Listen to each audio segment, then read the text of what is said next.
Om Gananaham tva Ganapatigum Bhavamahe Kavim Kavinamupamashravastamam Jeshtarajam Brahmanam Brahmanaspata Anashchunvan Nudibisidasadanam Om Shri Mahaganapataye Namaha Om Shruti Smruti Purananam Alayam Karunalayam Namami Bhagavatpada Shankaram Loka Shankaram Sadashiva Samarambam Shankaracharya Madhyamam Asmadacharya Parjantam Bande Shri Guru Paramparam Om Shri Shankaracharya Swamine Namaha Om Sahana Vavatu Sahano Bhunaktu Sahavirjam Karavavahai Tejasvinavaditamastu ma Vitpishavahai Om Shanti Shanti Shanti Harihi Om Shri Gurubhyo Namaha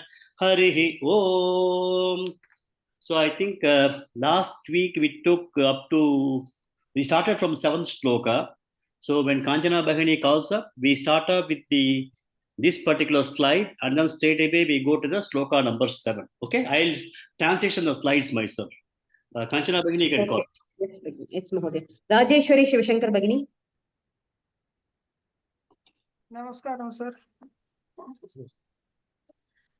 Shri Paramatmane Namaha. Om Shri Paramatmane Namaha. Om is there. Oh, Om Shri Paramatmane Namaha. Ata Pratamo Dhyayaha Arjuna Vishada Yogaha. Yes. 7th sloka. Can you chant this? Yes, yes, sir. Asmakantu visishtaye tani bodha dvijottama nayaka mama sainyascha sanjantantan pravivite. Good. Next. Sheila Shinde Bhagini.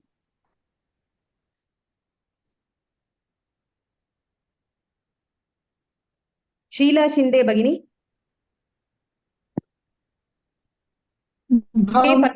Bhavan Bhishmascha Karnascha.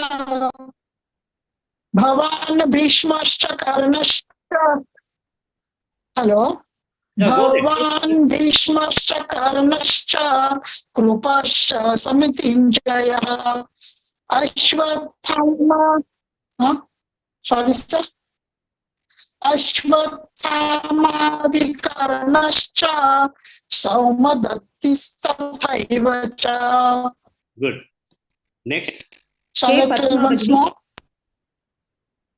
Namaste Mahodaya, Namaste Bhagini. Namaste. Asmakantu Visishtaye Tani Bodhas Dvijotam. No. V means two. Dvijotam, yes, Dvijotam. Dvijotam is not correct.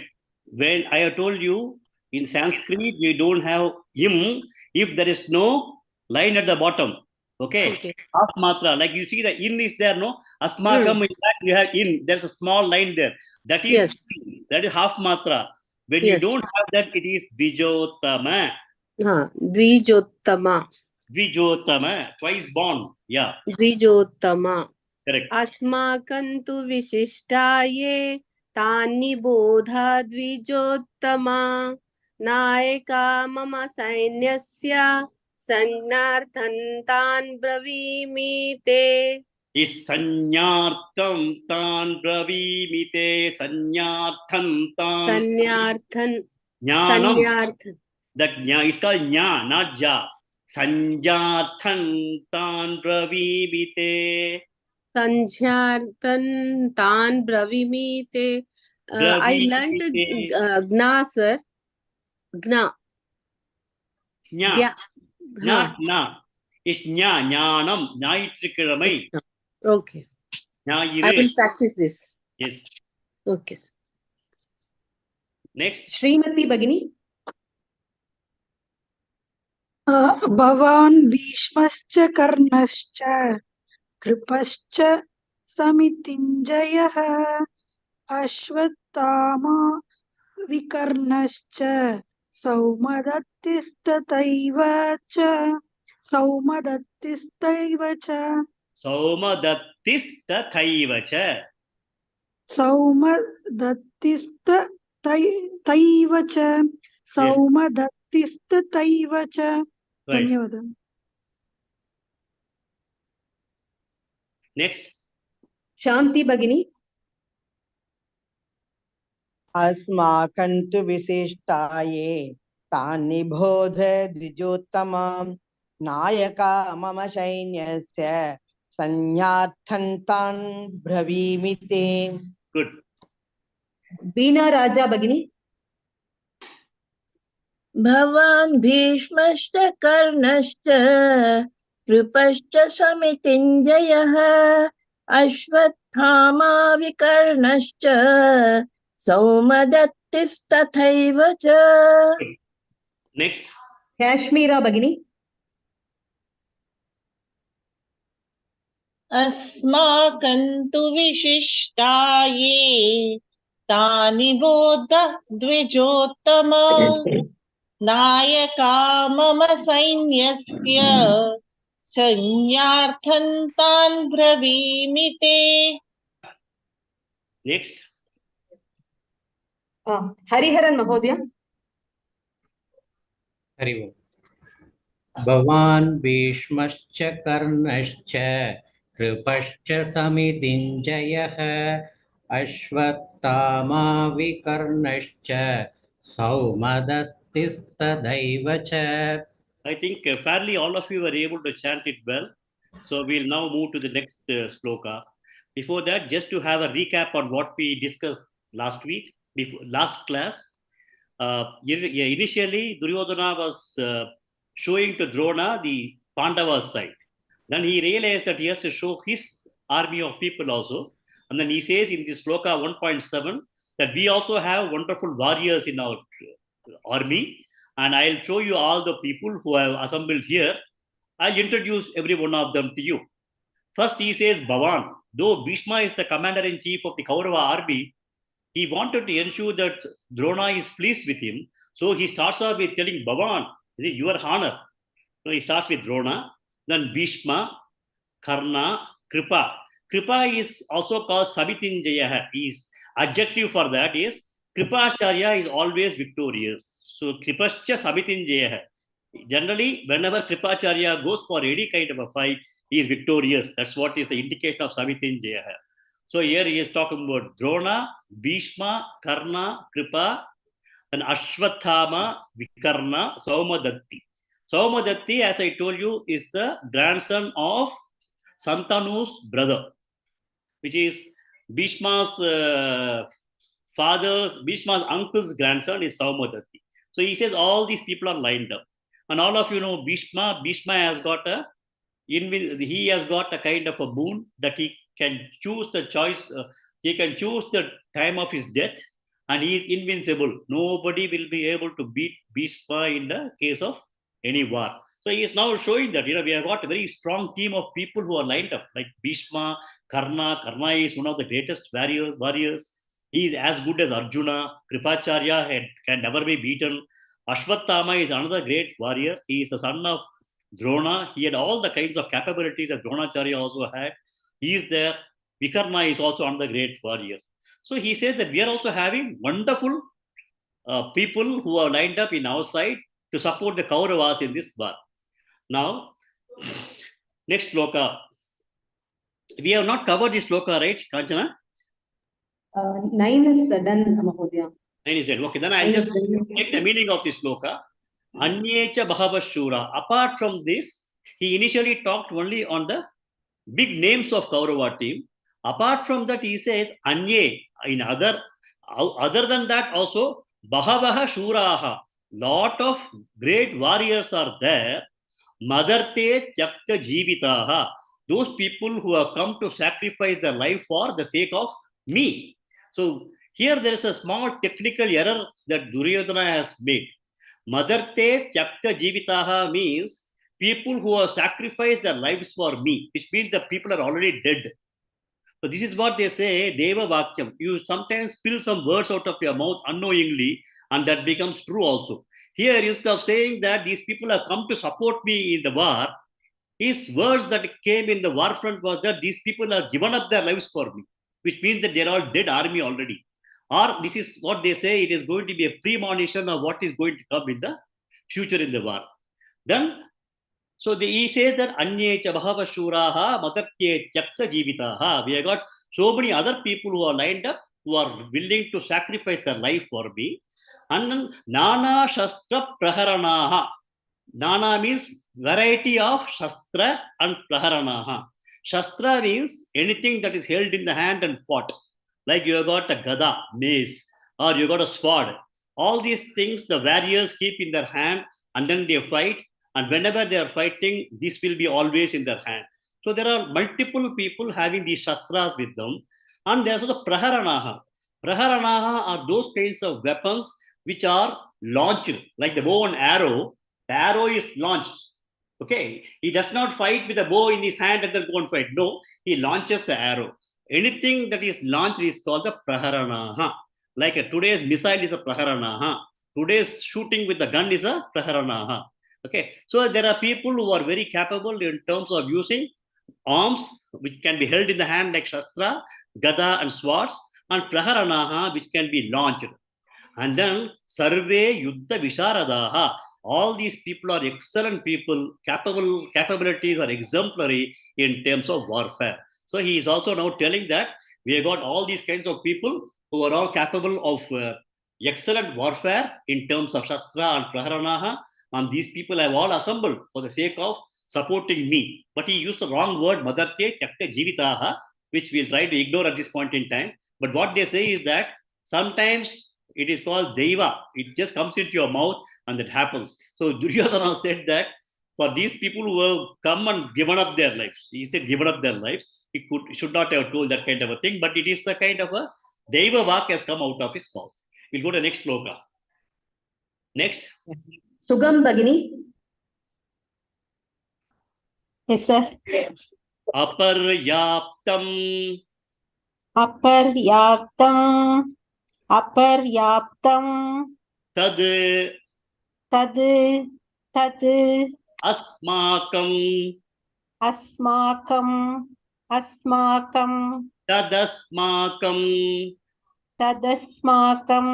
Tadasmakam. Aparyaptam tadasmakam. Aparyaptam tadasmakam. Aparyaptam tadasmakam. Balam bhishmabhihi. Balam bhishmabhihi. Balam bhishmabhihi. Rakshitam. Rakshidam. Rakshidam. Bhishmabhirakshitam. Bhishmabhirakshidam. Bhishmabhirakshidam. Balam bhishmabhirakshitam. Balam bhishmabhirakshidam. Balam bhishmabhirakshidam. Aparyaptam tadasmakam. Balam bhishmabhirakshitam. Aparyaptam tadasmagam. Balam bhishmabhirakshidam.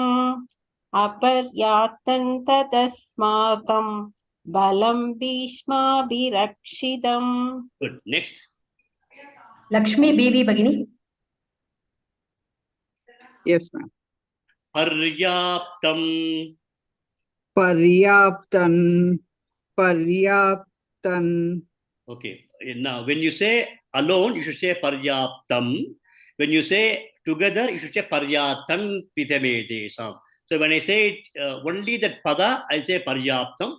Doesn't matter, but I thought I should explain to you because slides show tham, then we say tan pitamedesam. When I chant only that pada, I only chant is paryaptam. Okay? Okay. Yeah. And then the next word is pitamedesam. I just tell you what does it mean. It will be easy for you to follow. Tu idam etesham. There are three words. Tu idam etesham. Tu means but, however, is all the meaning of tu. However, Idam means here. Etesham means these. Okay. Tu idam etesham becomes tvidametesham. So paryaptam tvidametesham. पर्याप्तं त्विदमेतेषां पर्याप्तं त्विदमेतेषां Now you say paryaptam tvidametesham. पर्याथं त्विदमेतेषां पर्याथं त्विदमेतेषां. There is one ip coming in between. Paryaptam tivate me tividametesham. पर्याप्तं त्विदमेतेषां Correct. पर्याप्तं त्विदमेतेषां. Balam bhima birakshitam. बलं भीमाभिरक्षितं बलं भीमाभिरक्षितं. Paryaptam tvidametesham. Balam bhima birakshitam. पर्याप्तं त्विदमेतेषां बलं भीमाभिरक्षितं पर्याप्तं त्विदमेतेषां बलं भीमाभिरक्षितं. Good. Next. Sharat Chavan Mahodaya. Aparyaptam tadasmakam. Sharat Chavan Mahodaya. Okay. It's not unmuted. Okay. R. Vijayalakshmi Bagini. Namaste, Mahodaya. Namaste. Aparyaptam tadasmakam. Aparyaptam tatasmakam. Aparyaptam tatasmakam. Balam bhishma birakshitam. Balam bhishma birakshitam. Balam bhishma birakshitam. Aparyaptam tadasmakam. Balam bhishma birakshitam.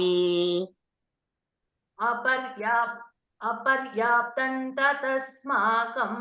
Balam bhishma birakshitam. Aparyaptam tatasmakam. Balam bhishma birakshitam. Good. Next. Sharat Chavan Mahodaya. Madam. Mahodaya, I was muted. I don't know how. Okay. Now you can talk. Aparyaptam. No. Hold on. Paryaptam tvidametesham. Paryaptam tvidametesham. Balam bhima virakshitam. I appreciate that you know how to chant it, but the reason why we are asking you to repeat what I say is based on the way I chant twice and you chant that same thing twice, others will be able to follow. Okay. So you only chant the two lines, two padas that I chant, and you just follow what I say. So the thing is that we are now trying to share our capability with everybody. Oh, sir. You may be capable of chanting the entire shloka yourself, but still, for the purpose of the entire group, we'll chant it like that. Okay? Yeah. Paryaptam pidametesham. Paryaptam pidametesham. Paryaptam pidametesham. Balam bhima birakshitam. Balam bhima virakshitam. Balam bhima virakshitam. Paryaptam pidametesham. Balam bhima birakshitam. Paryaptam tvidametesham. Balam bhima virakshitam. Paryaptam tvidametesham. Balam bhima virakshitam.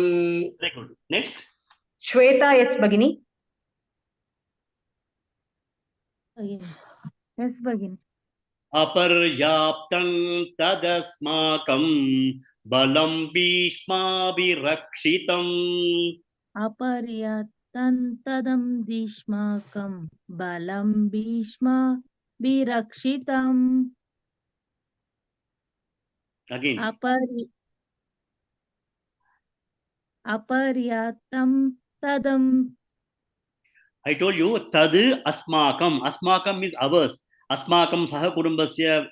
That's what we do in the time of Sankalpa. No? Asmakam is ours. Tad asmakam. Tadasmakam. Tadasmakam. Tadasmakam. Tadasmakam. Correct. Aparyatam tadasmakam. Balam bhishma birakshitam. Aparyaptam tadam. Aparyaptam tadam rakshit. No. I think you listen to what others are chanting, then you'll be able to pick it up. Okay, next, please. Leena Mehul Dama Bagini. Aparyaptam tadasmakam balam bhishmabhirakshitam paryaptam. No, you chant only this line twice. Don't go to the next line till I say. Yes, sir. Aparyaptam tadasmakam balam bhishmabhirakshitam. Right. Next, please. PB Veena Fani Shri Bagini. Paryaptam pidame tesham balam bhima birakshitam. Paryaptam tvidame tesham balam bhima birakshitam. Paryaptam tvidame tesham balam bhima birakshitam. Good. Next. Rajalakshmi Bagini. Now you chant only once. Aparyaptam tadasmakam balam bhishma birakshitam. Paryaptam pidame tesham balam bhima birakshitam. Aparyaptam tatasmakam balam bhishma birakshitam. Paryaptam dvidadme desham balam bhima birakshitam.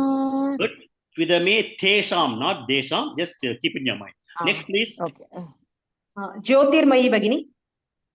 Can Yes, you ma'am. chant the lines together yourself? Yes, sir. Once both the lines. Okay. Aparyaptam tadasmakam balam bhishma birakshitam. Paryaptam tvidame tesham balam bhima birakshitam. Okay. So only thing is aparyaptam tadasmakam. Okay. Next. K Gurumurthy Mahodaya. Chant the entire two lines once. Namaste, Mahoday.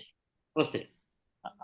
Aparyaptam tadasmakam balam bhishma bhirakshidam paryaptam dudame tesham balam bhima bhirakshidam. Good. One more person. Both the lines together. Yeah. Rajeshwari Shivashankar Bagini.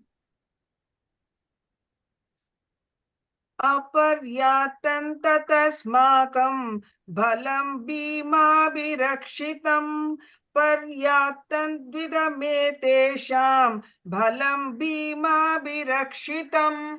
Good. I think all of you were able to chant well. I think with some more practice, you all will be able to do very well. I'll just give the meaning of this. Now, this shloka talks about the kind of self-confidence that Duryodhana is trying to get for himself and also for the people, especially to Drona and his team. He says that Balam Bhishmabi Rakshitam. Balam is army. Bhishmabihi is by Bhima. Rakshitam is protected. So the army protected by Bhima, that army, Tad, Asmakam, that is our army which is protected by Bhishma, Aparyaptam. He says that this cannot be conquered. So he's so arrogant, he's thinking that his army is so strong that it cannot be conquered. He says, army which is being protected by Bhishma, which is owned by us, is not possible to be conquered. Two, however, Pidame Tesham, I said, Tu idam etesham. Tu, however, idam etesham. Here, this army, Bhima Rakshitam Balam, the one that is protected by Bhima, Paryaptam, it's possible to be captured. So he has got that kind of overconfidence that he will be able to win over the army of Pandavas. And he's not only trying to pep up himself, but he's also trying to pep up Dronacharya and other people that we are strong. But there's also another important thing that we need to know here is that Duryodhanas had 11 units of warfare. They say Akshau Hunya or something they say in Sanskrit. He had 11 units of warfare, whereas Pandavas had only 7 units of warfare. So when you look at the number of people who are on the Duryodhana side fighting in this war, it's much, much huge when compared to that of the Pandavas. But again, you cannot be overconfident that just because we have got the power or just because we have got people, we cannot be very confident that we can win, because at the end of every effort, there is one thing that is very important, that is Daiva Sankalpa. Where is Daiva in this particular case? Lord Krishna. Krishna may be sitting in a smaller army with Arjunas, but is on the other side of the army, the opposite side, opposite camp. So Duryodhana is one person who has still not been able to understand that Krishna is actually a Lord. He does not still understand. He still thinks that Krishna is another man. There was also a story in Mahabharata that when Arjuna and Duryodhana, both of them wanted to take the support of Lord Krishna, both of them end up in Dwaraka. Duryodhana lands there first, and then he was just sitting next to the head of Lord Krishna. And then Arjuna was standing in front of the foot of Lord Krishna. So when Krishna woke up from the sleep, he saw Arjuna first. He asked what it is. And Duryodhana said, no, I only came first. Then Krishna understood that both of them have come to seek the help for the war. So he asked, what is that? I know that you have come for seeking for help for war. So I have got only 2 things to offer. One is, I have got my Narayana Seva, which I can offer to you. One of you, I can give the Narayana Seva. The other person, I will be able to offer only myself. That too, I will come as Niravidapani. I will not have anything to fight, nor I will fight in the war. So you decide. And here Arjuna being younger of the 2, between you and Duryodhana and Arjuna, Arjuna is the youngest. So Arjuna, you have to first make your choice. And Arjuna, he said, Krishna, I only want you. I don't want anything else. But Duryodhana also wanted only Narayana Sena and not Lord Krishna. He knows that Krishna is a person whom he cannot manage. And Duryodhana wants to bulldoze, but he knows that Krishna is too strong a person that he cannot bulldoze and get things done like the way he was able to bulldoze with Drona or with Kripacharya or even sometimes with Bhishma. So he said that I want only Narayana Sena. So Duryodhana feels that he has got Narayana Sena, he has got a huge army with him. So he says he is overconfident that he will be able to win the war. So he said that the army protected by Bhishma is unconquerable, whereas the army protected by Bhima is easily conquerable. That is the kind of arrogance that is there in the mind of somebody. And somebody thinks that just because they have everything, they can win over. But at the end of the day, we need to have God and Deva Anugraham at your side. And Deva is now sitting with the Pandavas. Okay? We go to the next Shloka. Usha Srinivasan Bhagini. Namaste Mahodaya. Namaste Bhagini. Ayaneshu cha sarveshu. Ayaneshu cha sarveshu. Ayaneshu cha sarveshu. Yatha bhagama vastitaha. Yatha bhagama vastitaha. Yatha bhagama vastitaha. Ayaneshu cha sarveshu. Yatha bhagama vastitaha. Ayaneshu cha sarveshu. Yatha bhagama vastitaha. Once again. Ayaneshu cha sarveshu. Yatha bhagama vastitaha. Good. Next. Bhanureka Bhagini. Yes. Bhishma meva birakshantu. Bhishma meva birakshantu. भीष्ममेवाभिरक्षन्तु भवन्तः सर्व एव हि भवन्तः सर्व एव हि भवन्तः सर्व एव हि भीष्ममेवाभिरक्षन्तु भवन्तः सर्व एव हि भीष्ममेवाभिरक्षन्तु भवन्तः सर्व एव हि भीष्ममेवाभिरक्षन्तु भवन्तः सर्व एव हि. Thank you. Good. Next. Dr. Sri Lakshmi HR Bagini. Sri Lakshmi. अयनेषु च सर्वेषु Hold on, please. अयनेषु च सर्वेषु. Yeah, Shall I continue? No, 1 second. I request everybody, only when I say chant both the lines, you chant. Otherwise, just wait for myself to chant. I am making the appeal because I want everybody to learn. So I am trying to take that kind of a thing. You might have learned. I fully appreciate and recognize that. But still, from the perspective of the benefit for everybody in the class, we'll go in a structured way. Otherwise, it becomes difficult to bring in a structure. Okay? Ayaneshu cha sarveshu.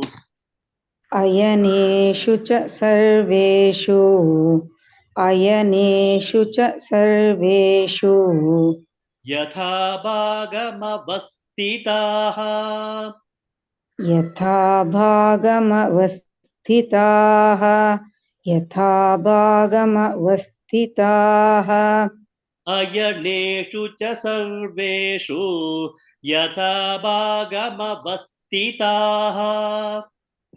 अयनेषु च सर्वेषु यथा भागमवस्थिताः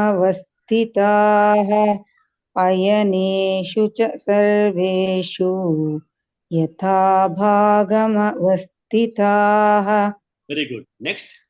Abhinav Chandramouli Mahodaya. Namaste, ma'am. Sorry, this is actually Mrinalini. My son's Okay, name no is problem, no Abhinav. problem. This logged Please in. wait. Repeat whatever Mahodaya is.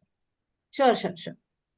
Bhishmam evabihi. I'll tell you, this is a 1, 2, 3 words are there. Bhishmam eva abhirakshantu. Okay. So Bhishmam evabhirakshantu.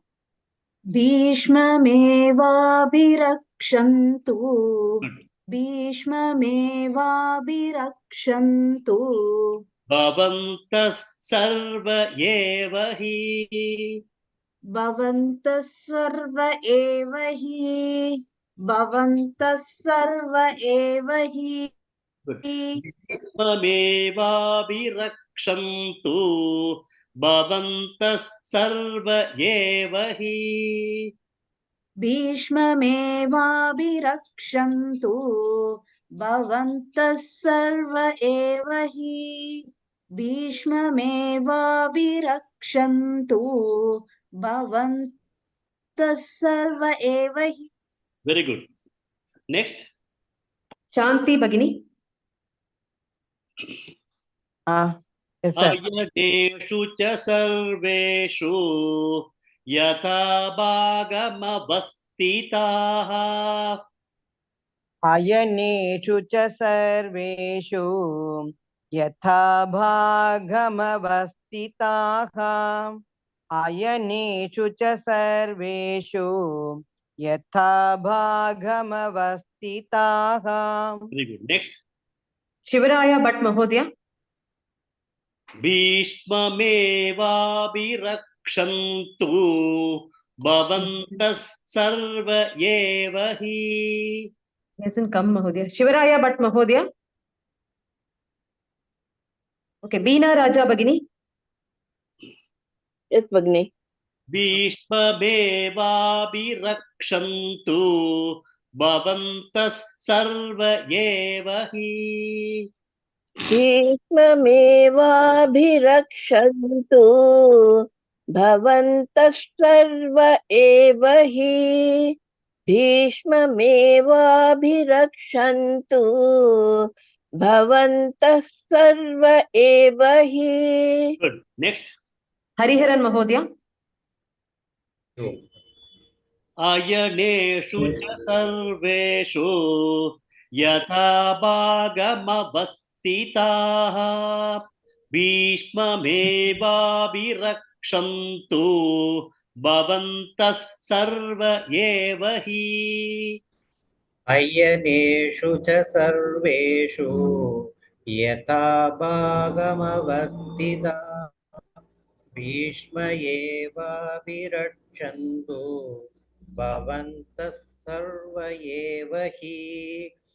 अयनेषु च सर्वेषु यथा भागमवस्थिताः भीष्म एवाभिरक्षन्तु भवन्तः सर्व एव हि. Bhishma Mevabhi, otherwise Bhishmam Evabhihi Abhirakshantu. It will come like that. Okay. Okay. Now, next please. Sugam Bhagini. Yes, sir. Yeah, now chant only once. Ayaneshu cha sarveshu yatha bhagamavastitaha bhishmamevabhirakshantu bhavantas sarva eva hi. अयनेषु च सर्वेषु यथा भागमवस्थिताः भीष्ममेवाभिरक्षन्तु भवन्तः सर्व एव हि. Good. Next. BV Lakshmi Bhagini. Yes, ma'am. You can chant it together once, Yes. 2 lines. Yeah. अयनेषु च सर्वेषु यथा भागमवस्थिताः भीष्ममेवाभिरक्षन्तु भवन्तः सर्व एव हि. Good. Next. TV Lalita Bhagini. Chant once the 2 Yes, lines. ma'am. Yes, ma'am. Yeah. अयनेषु सर्वेषु यथा भागमवस्थिताः भीष्ममेवाभिरक्षन्तु भवन्तः सर्व एव हि. Good. Next. R Vijayalakshmi Bhagini. Both the lines once. अयनेषु च सर्वेषु यदा भागमवस्थिताः भीष्ममेवाभिरक्षन्तु भवन्तः सर्व एव हि. Okay. I think there kindly everybody chanted well. I'll just give the meaning of this shloka. Here, Duryodhana knows that Bhishma is invincible. So long as Bhishma is going to be in the war front, then if he is of the opinion that they will be able to win the war. Because Bhishma does not have a death, nobody can kill him, he is invincible. Bhishma is invincible warrior. So he wanted to ensure that Bhishma is protected. So what he says is that Ayaneshu cha sarveshu, all the people in various divisions of the army. Ayaneshu is different armies or people are there.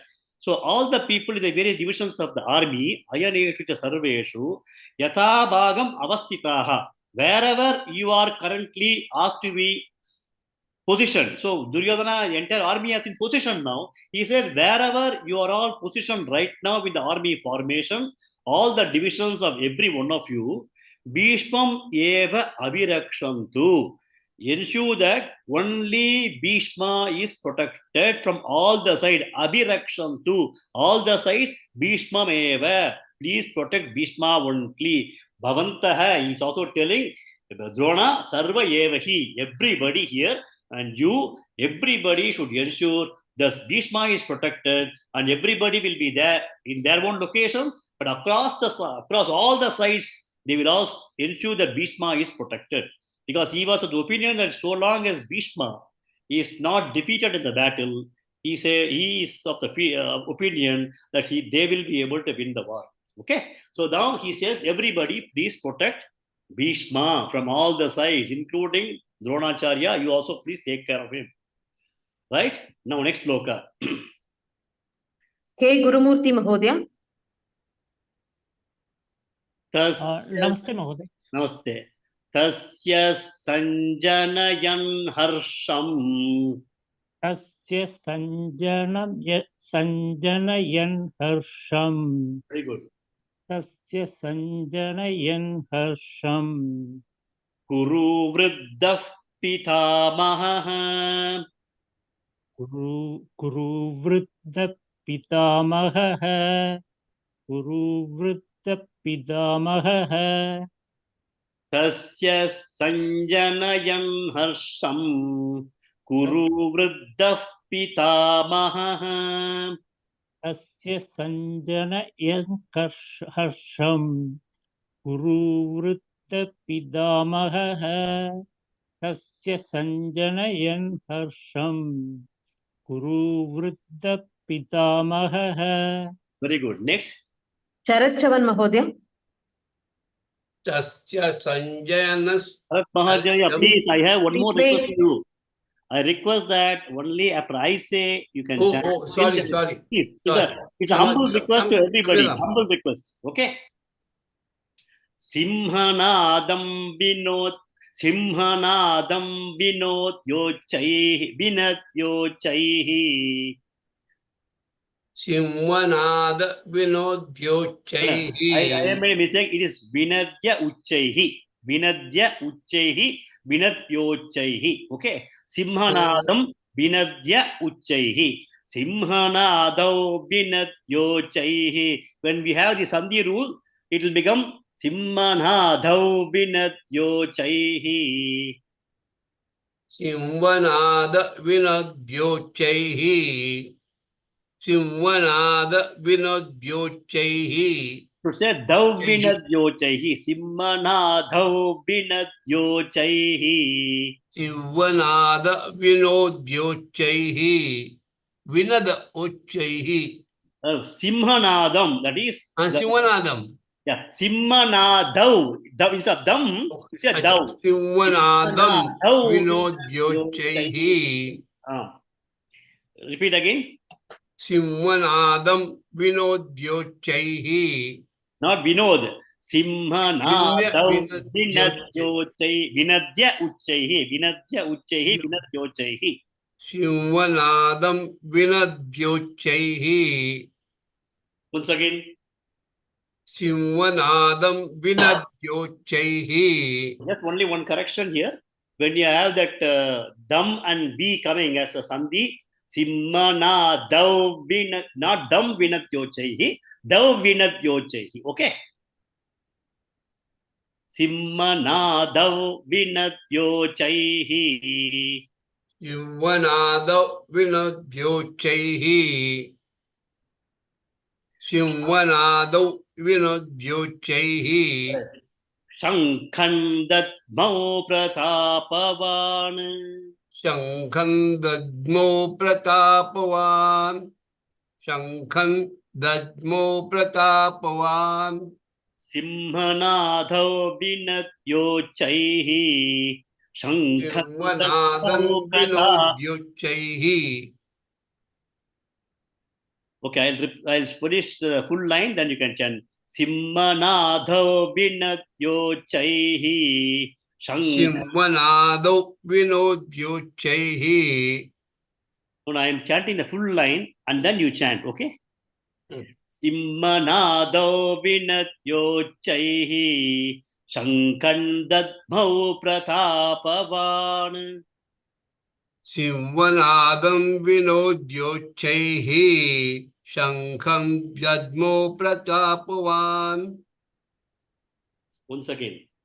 Simhanadam vinod yochaihi. Shankhandadmo pratapavan. There are two corrections. Thou and Vinadya. I made a mistake initially. I told Vinod. No, it's not Vinod. Vinadya uchaihi. Simhanadam Vinadya uchaihi. Vinadya uchaihi. Okay, not Vinodya. Okay. Yes. Yeah. Next, please. Kashmira Bhagini. Yes. Tasya sanjanayam harsham.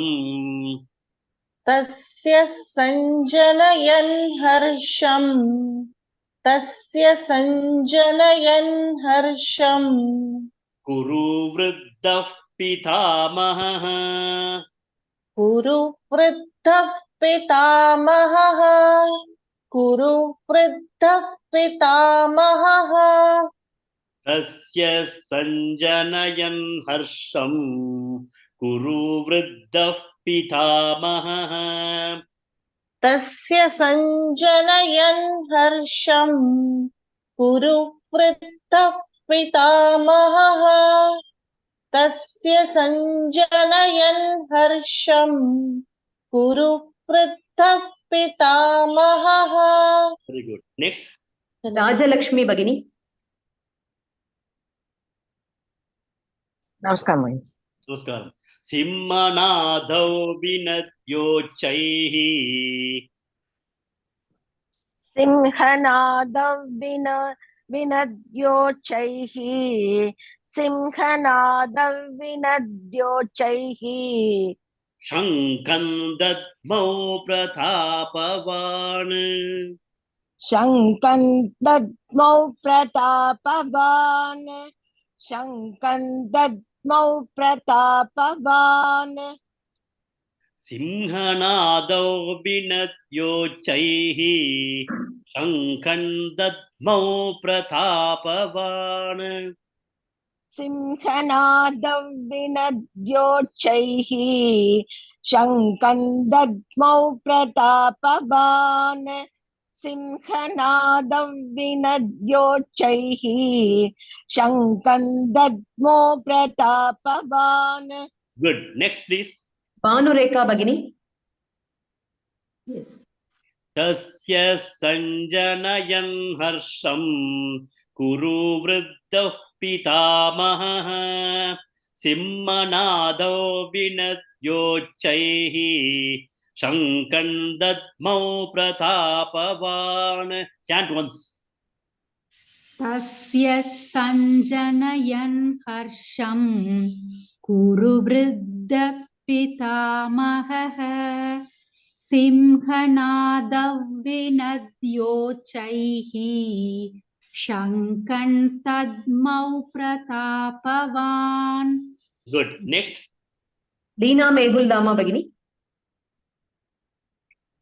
तस्य सञ्जनयन् हर्षम् कुरु वृद्ध पितामहः सिंहनादौ विनद्योच्चैः शङ्खं दद्मौ प्रतापवान्. Good. Next.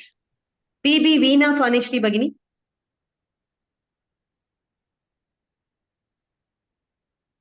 Hello, ma'am.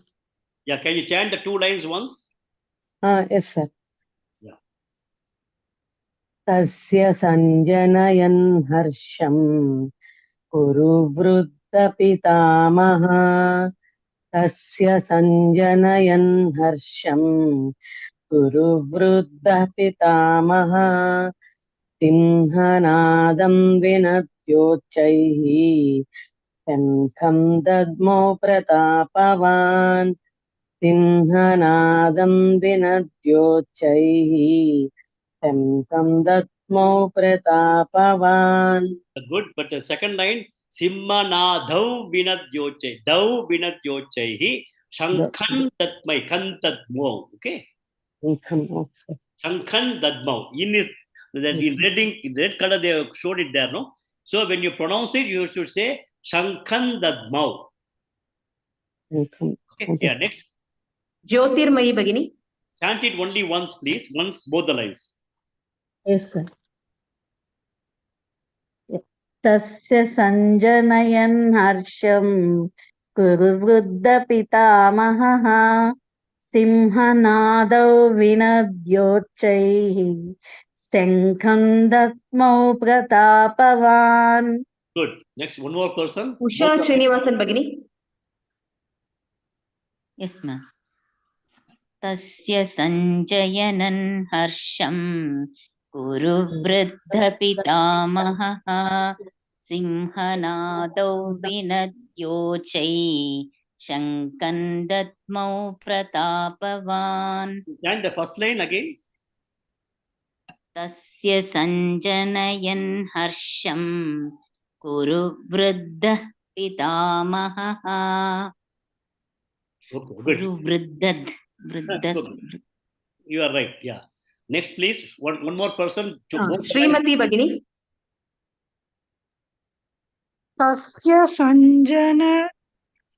तस्य संजनयन् हर्षं कुरु वृद्धः पितामहः सिंहनादौ विनिद्योच्चैः शङ्खं दद्मौ प्रतापवान्.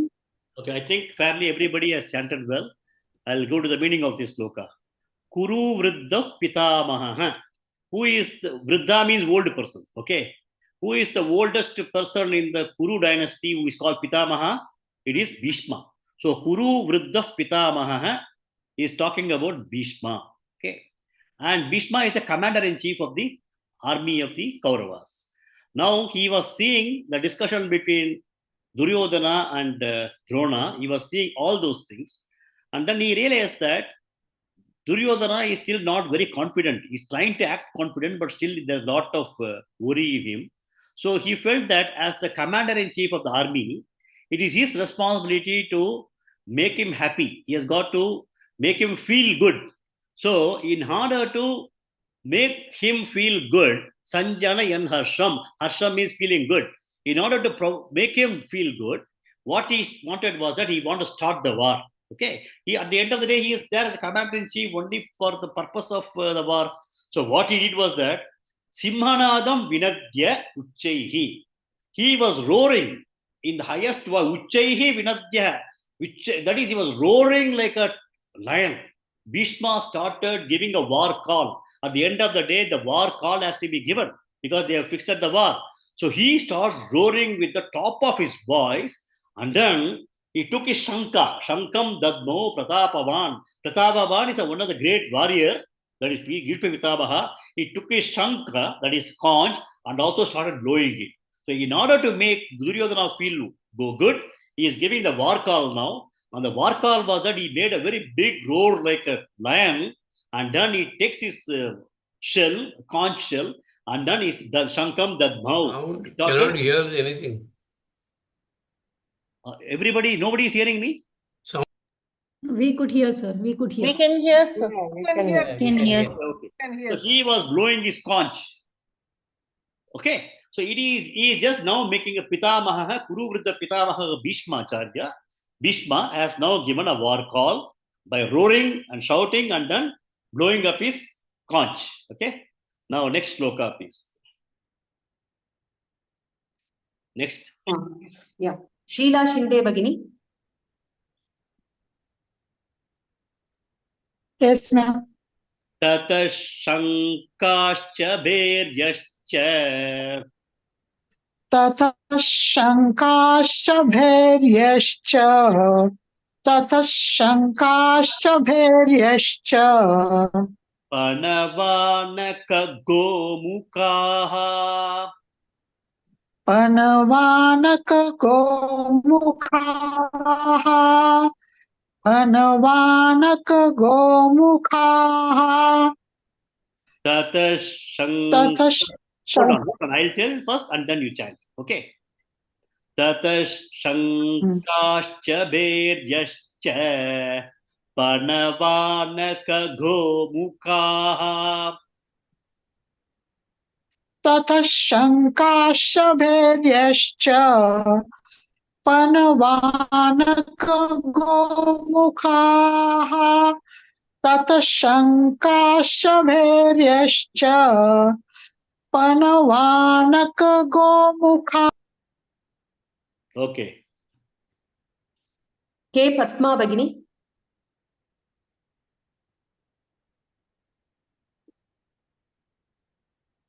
Hello. K. Padma Bhagini.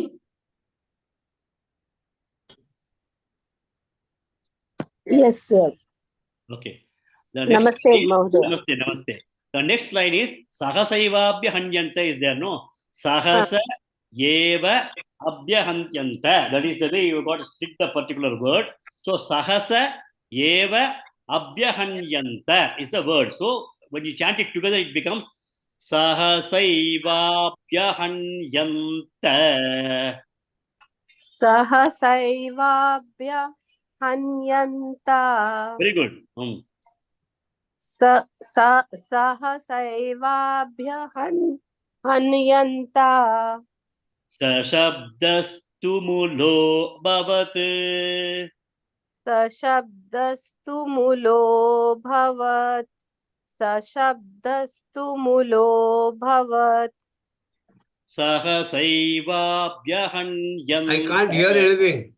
You might have put your computer. I think we cannot tell you also. I think he would have put his audio in zero volume. He would have muted his own audio in the computer. Can somebody inform him? Kanchana Bhagini, you were able to hear me? Yes, Mahodaya. I think he is muted his computer. Yes, he might have muted his computer. Yes. Okay. Tata shankascha, sahasaivaabhyahanyanta sashabdastu mulo bhavat. Sahasaivaabhya hanyanta. Sashabdastu mulo bhavat. Okay. Sahasaivaabhya hanyanta. Sashabdastu mulo bhavat. Okay. Mulo bhavat. Yes. One more person can. R. Vijayalakshmi Bhagini.